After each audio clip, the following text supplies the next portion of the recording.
Kausapin lang natin si Ma'am Malu Tequia para po sa kanya pong take dito po sa nangyaring SONA kahapon ni Pangulong Marcos Jr.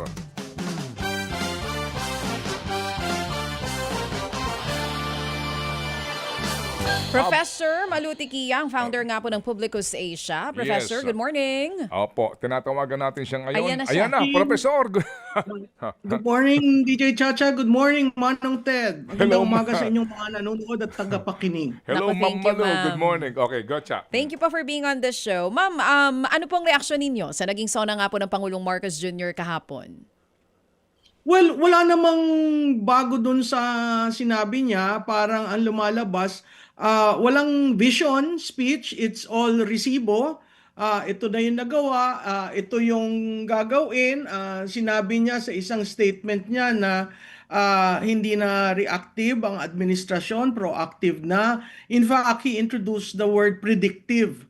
No, so napakahirap tingnan yung lente ng kanyang SONA dahil ang background niyan nauungos nga yung trust, yung tiwala at saka approval rating. So dun sa ganung background, he had really to be quite direct. So dun pa lang sa umpisa, nakita natin na talagang pinersonal na niya yung accountability at sinabi niya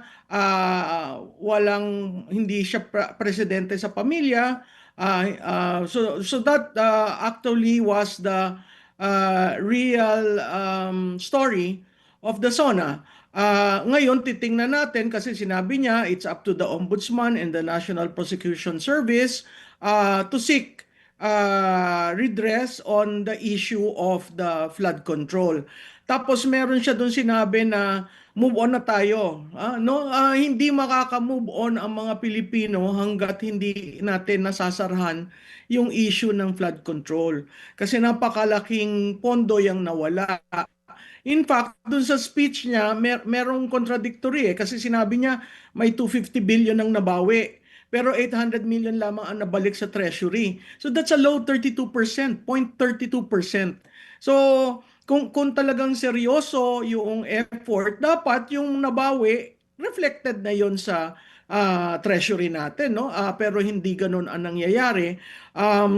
Tapos sinabi nga niya na here's what I have done and I will intend to finish. So incremental yung mga nagawa na niya.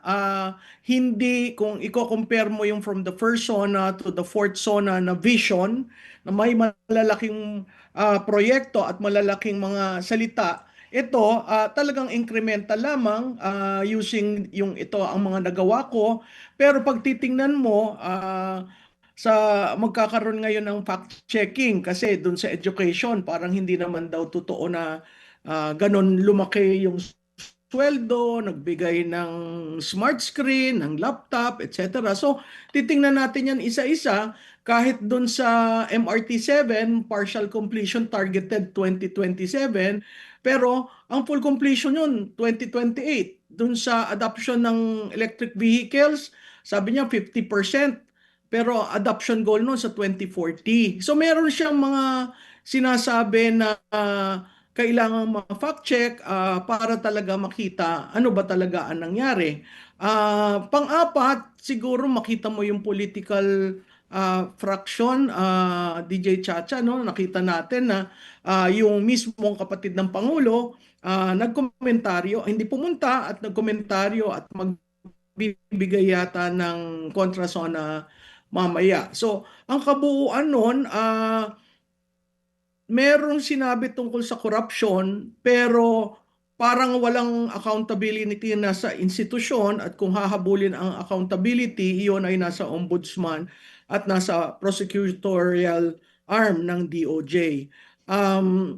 Titingnan rin natin, nakita natin sa mga iba't ibang surveys na ang number one na issue na linalagay ng tao ay corruption at saka ekonomiya. So, kung natugunan ba? Natugunan naman at may mga sinabi siya sa kanyang SONA. Pero titingnan natin nagawa ba?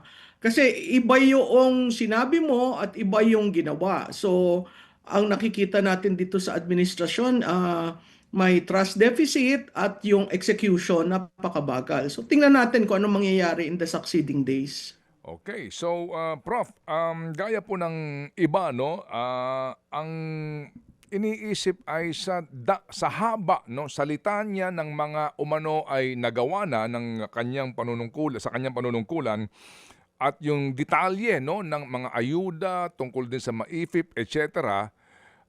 Bakit yung kanyang trust, no, at saka approval ratings ay sumasadsad? Ah, Mm. parang may disconnect nga. Kayo po, ano pong inyong kaisipan doon? Oo, nag-a-agree ako doon, Manong Ted, no? Talagang may disconnect kasi parang doon sa SONA, sinasabi niya na ito yung ginawa ko. Again, babalik tayo sa communication, no? Kung meron kang spokesperson na katulad ng spokesperson ngayon na hindi, dapat ito kasi mga report niya, yung resibo, sinasabi yun ng spokesperson para vision. No, ang nangyayari. Napakahalaga ng SONA, ng fifth SONA. Kasi sa fifth SONA, dito na lang siya maglalagay ng mga baitang o brick by brick kung ano ang legacy niya sa sixth SONA. No? Sa sixth SONA, pamamaalam na yon at saka pagtatahi ng nagawa. Pero itong fifth SONA, makikita mo, hindi nasasabi ng maayos ng spokes yung mga resibo na kliniklaim niya ngayon. So, kaya na-erode yung trust. Kasi hindi inaalam. Yung spokes kasi, dapat siya ang nag-amplify at nagsasabi ano ang nagawa. Hindi propaganda o hindi attack dog laban sa kalaban. Kaya nakita mo yung break ng mga surveys. Kahit magkakaiba ang methodology, kahit magkakaiba ang panahon, yung trend o yung pattern nakikita mo, dumadaos-os. So, napakahirap gawin ang mga dapat niyang gawin kung yan ay dumadaos-os. Idadagdag ko lang ito ang SONA na wala siyang sinabi na legislative agenda. Hindi direct na ino-orderan ko ang Senado, ang House of Representatives. Maganda yung pinag-uusapan nyo kanina doon sa Meralco Tama ka, Ted. Hindi naman yun pwedeng just sinabi na wala na yaang System loss. oo, kaagad mawawala. Yun ang kailangan ma-explain sa taong bayan. Maraming sinabi, may resibo, oo, pero marami rin siyang sinabi na hindi executive lang ang makakagawa. Kung titingnan mo dyan yung resibo ng Meralco, may 4 dyan na parang ginawang collection agency ang Meralco. Dahil hindi makollect ng I don't know, ng administration probably, kaya meron kang sa 4Ps, meron ka sa senior citizen, meron kang yung Lifeline rate, no? lifeline yan, oo. No? So pag tiningnan mo, sino nagbabayad yan? Nagbabayad tayong lahat. Tapos kinokolekt, tapos binibigay. Kaya nga maganda yung discussion nyo na parang ang SONA naging executive lamang at walang mention doon sa role ng both chambers, no? Makikita mo doon yung disconnect. Kasi may tinatawag doon may political inflection point. Malapit na kasi ang eleksyon So hindi mo kabisado amin ba yan? At parte ng corruption issue ay yung both chambers of Congress. So hindi ko alam kung by design in-avoid niya at inako niya. Parang lumalabas, this is a strong presidency na lahat siya. Napakahirap noon. Kasi alam naman natin na walang uusad kung hindi i-approve in terms of policy, no? Opo. Well, kanya naman sinasabi na Congress, amyandahan nyo na yung EPIRA law, no? Yun, ang ginamit nga niya is hindi request, no? Ang sabi niya, ordered, yun ang kanya sinasabi. So siguro, yun po ang binabanggit nyo na isa sa mga legislative agenda ng ngayon po ay second regular session, Ma'am Malu. Puntahan ko lang, Ma'am, yung sinasabi nyo nga na disconnect. Ang dami po, litanya ng mga nagawa, ginagawa, tapos sumasadsad yung kanyang trust at saka approval ratings. At ibinanggit nyo na yung mga tao sa mga survey, ang hinihintay ay talaga yung laban against corruption. Hindi kaya din na nabitin ang marami doon sa kanyang ilang linya lamang tungkol po sa flood control scandal at naghihintay talaga ang tao na actual na hindi lang isa, dalawa, tatlo, sa dami ng involved dito na talagang makitang nakakulong. Prof. Mhm.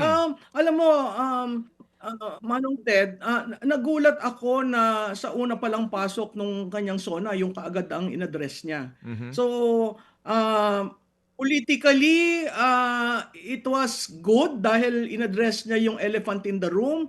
Pero in terms of programmatic as well as really carrying the issue on the anti-corruption, hindi. Kasi parang ang sinabi lang niya, oo, sasagutin ko yung sa pamilya ko. Mhm. Mhm. But that is already an admittance na pamilya, no? Hindi ko alam what made him Mm. do that, considering ang sabi siya ang nagsulat niyan. Usually kasi may build up eh. Mm. So makita mo, pagpasok niya yung kaagad ang sinagot. Oo. Yung issue tungkol kay former Speaker Martin Romualdez, at makikita mo yung reaksyon ng tao, very tepid. So we were thinking na pag sabi niyang ganon, there will be a series of anti-corruption measures. Mhm. Pero essentially, rinap up niya na hindi ako pangulo ng pamilya ko, hindi ako pangulo ng relative ko. Mhm. At sinabi niya na ang ombudsman na lamang at yung isa. No mention of the Mhm. ICI, Mhm. no? No mention of the Opo. partial report of Senator Lacson. Mhm. No mention of the individuals na nakakulong, no? So parang gusto niya, ang tingin ko parang gusto niyang tapusin na yung issue na yon when it comes to Speaker Martin Romualdez. But we will see kasi ang tagal na nung public investigation, di ba? Ng Mhm. ombudsman dyan sa issue yan. Nakita Mhm. natin yung 68-page na Mhm. petition, pero the fact na hindi pa na-file, no? Makikita rin natin dun yung plunder at saka Aha. yung mga paglabas ng pera, pero wala Okay. pang kaso na file. Sige po. So, ito pong remaining niya, no? Kasi ang next SONA po, last na SONA po nga na niya, no? And then less than 2 years na lang po siya. So, ano po ang basa ninyo? Talaga bang napaka-crucial nung kaso nung Martin Romualdez? Kasi maaring mag-file ang ombudsman, ma-dismiss o kaya hayaan siya mag-bail, no, kung mahina ang ebidensya. Talaga bang critical ngayon? Ito ba yung talagang make or break sa image ni Ferdinand Marcos Jr. sa kanyang liderato? Kung yung Martin Romualdez mapakulong niya talaga, as in mapakulong, no bail, at maglitis po, magkaroon ng fair trial habang siya nanunungkulan, o mag-iiba talaga kapag kinasuhan si Martin, wala palang ebidensya o makapagpiyansa ho at di siya makaranas po ng rehas? Alam mo, Manong Ted, release niya yung ante eh. Um, kung malabnaw yung kasong ifa-file at makalabas, magagalit ang taong bayan. Kasi release na niya na parang Mm. sinabi niya ang mastermind, without saying ang mastermind. Pero nandun na yung direksyon, no? Mhm. Hindi rin whether makulong siya o hindi yun katapusan kasi may mga personalities na hindi naging accountable Mhm. sa proseso, at ang gusto ng taong bayan malaman ano ba talaga nangyari.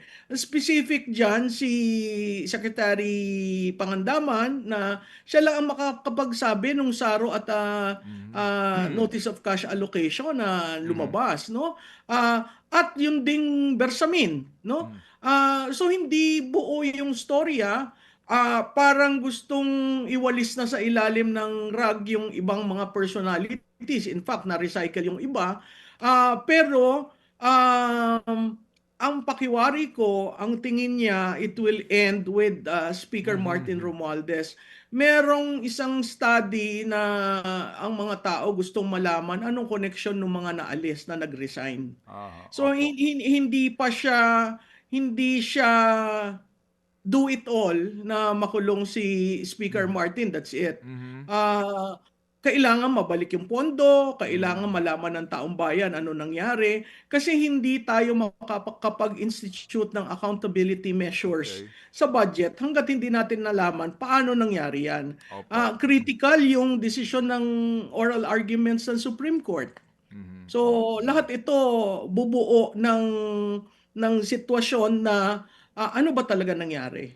Okay. So kumbaga parang precursor lang si Mr. Romualdez sa pangkalahatan kaninyo na sinasabi na inaabangan ng taong bayan. Okay. That's right. So Prof. Malu, salamat po sa inyo pong panahon na binigay po sa aming programa. Good to see you again, ma'am. Maraming salamat, Ted. Maraming salamat, DJ Chacha. Maraming salamat sa inyo. Thank you. Mga kapatid, patuloy po kayong tumutok sa 105.9 True FM para sa totoong balita, impormasyon, music and entertainment. Mag-subscribe sa aming YouTube channel at podcast at sundan nyo kami sa Facebook, Instagram, X at TikTok sa True Network PH. Bisitahin din po ang aming official website, truefm.ph. At panoorin din kami sa True TV Signal, Channel 19. Kami po ang 105.9 True FM. Laging true sa'yo, kapatid. Ito tayo.